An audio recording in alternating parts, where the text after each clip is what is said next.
என்றும் நான் செல்ல மாட்டேன். அன்பான தேவ பிள்ளைகளே, my beloved friends in Christ, வாழ்க்கையில் செல்வங்கள் காண முடியாத குறைபாடோடு இருக்கிறீர்களா? maybe you're facing issues in seeing the riches.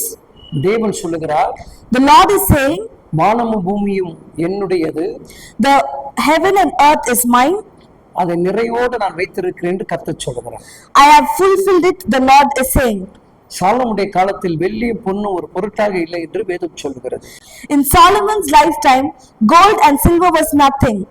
அதுபோல Likewise, இன்றைக்கு நம்முடைய வாழ்க்கையிலும் today in our lives, குறைவுள்ள தேவ பிள்ளைகளுடைய வாழ்க்கையில in the people's life with in lack of anything, கிறிஸ்து என்கின்ற தேவன் உள்ளே வந்தால், when the Lord Jesus Christ is in our life, உங்கள் குறைவுகள் நிறைவாக்கப்படுகிறது.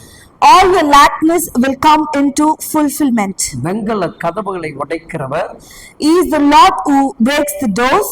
இரும்பு தாழ்பால்களை முறியடிக்கிறவர், He is the Lord who breaks the iron doors. உனக்காக எனக்கான பொக்கிஷத்தை திறந்து தருகிறவர்.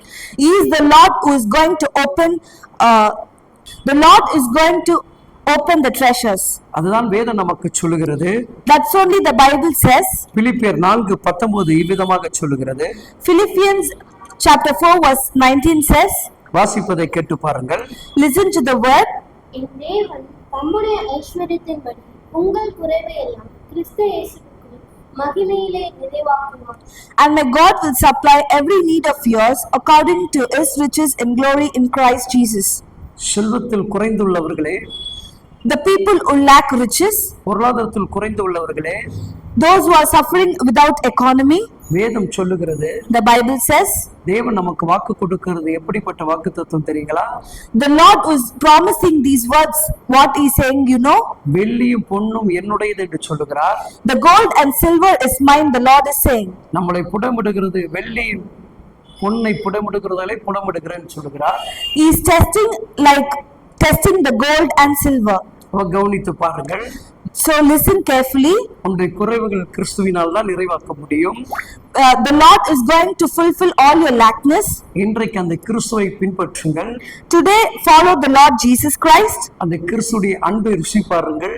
Taste the love of the Lord. தேவனுடைய ஆலயத்துக்குள் போய் தேவ சமூகத்தில் காத்திருங்கள். Go and wait in the presence of the Lord. உங்களுடைய குறைவுகள் எல்லாம் நிறைவாக்கப்படும். All your lackness will come into pass.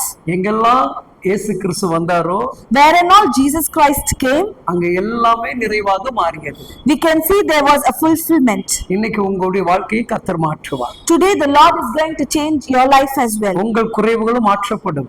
Your lackness will change. நீங்கள் சம்பூர்ணமுள்ளவர்களாக மாறுவீர்கள். You will be a fulfilled person.